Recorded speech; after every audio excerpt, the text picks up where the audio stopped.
Now that you have your adjusted image open in Photoshop, the first thing to do is make a couple copies of the background. Drag the background layer down to copy.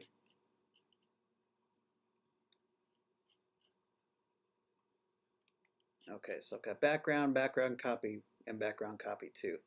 I'm going to leave the background and the background copy alone. Just this is kind of double insurance. I'm just going to leave them alone.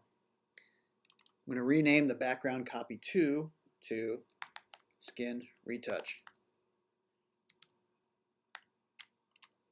Okay. What I do if I hit Command 0,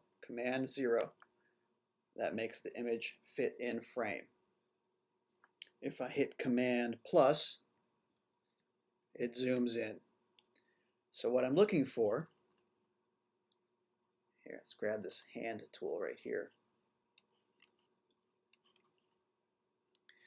What I'm looking for is imperfections in skin and stray hairs.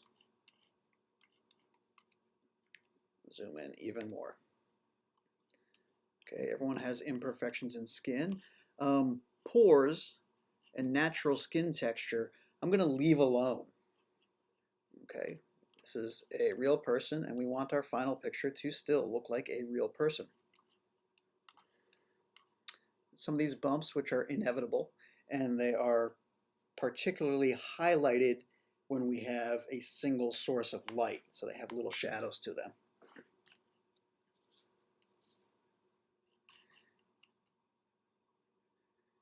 We're going to use the healing tool, not this one. Okay, this top one, the computer is doing content aware healing, and it's kind of making its best guess based on the stuff around where you're healing. The one below it, you are making the decisions. So click on that one, make sure it's active. I have this huge healing brush, which we don't need something that big. If I use the bracket tools, there are two keys to the right of the letter P, and one makes things smaller and the other makes things larger. Okay, so I'm working small, but I'm also, if I right click, I can see the size, the hardness. I want this to be really soft. I want the spacing, I want the hardness down to 0. I want the spacing to be down around 25. Okay.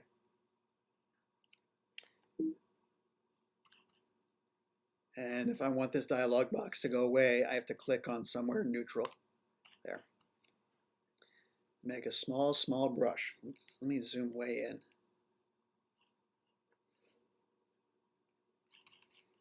I go over to the hand tool and I'll work on some of these areas. Small brush. And I hit the Option key to select my source. It's like what I'm copying. Hit the Option key and then left click, and that sets this area as my source. And then I'll go on this dark area, left click and paint gently. I want to deal with this dark spot, so I go up to a place that's more clean, hold Option and click, and then paint down here. Option click, Option click, Option click, Option click, Option click. Now let me show you the before. This is before, this is after. Before and after. Okay, she has pretty good skin, but everyone has these little bumps. It's a little bump highlight right here on the corner of the mouth. Anywhere that lines come together and kind of make a point, it's going to draw attention. So I want to take care of that. Option click. Okay, and that's gone. And the reason that, okay, it's a really soft brush, so that well, just so it blends in well. And the spacing is down to 25%. So again, it's not softening the brush, but it's making it a little bit opaque, and the layer and layer after painting, it's hard to explain. It's like spread apart and more feathered and just gentler. You can't tell what's going on as easily. This little spot right here on her lip. Option click on a cleaner area, and that's my source, and I just paint over. Get rid of this white highlight, option click. And let's say, let's pretend I was working up here outside of her lip, and I forgot to option click a new source, and I still had the source as the lip. As I'm painting, it doesn't come out right away, but some of the color, see the pink from the lip, that's how subtle it is.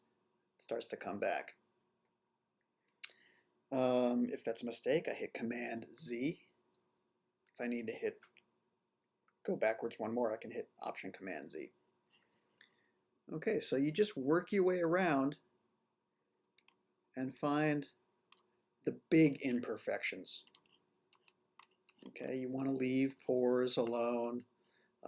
If there's a pimple, you want to take care of that, but you don't want to get rid of anything that's really supernatural looking.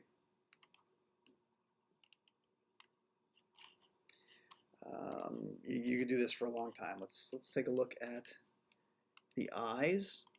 Eyes you don't want to whiten too much because you don't want to turn them into cartoons. Everyone's eyes have color, but you can get rid of some veins. If I option click a clean white area here, then I can paint back and forth on this vein and do this in small strokes.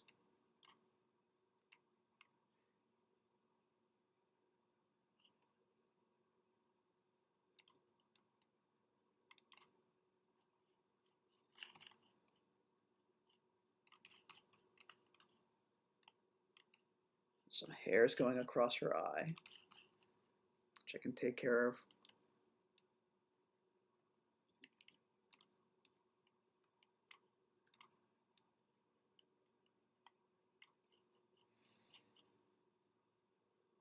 There's a skin imperfection. I'll option click on some clean area and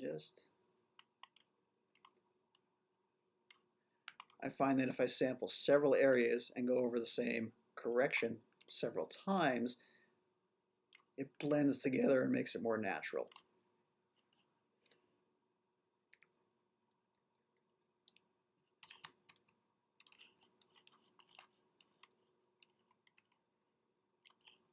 Here's where we are now.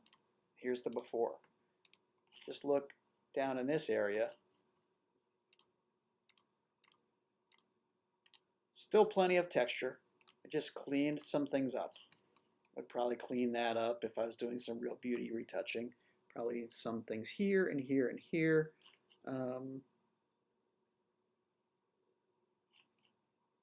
Yeah, and that's the skin retouching. You can do a lot of that.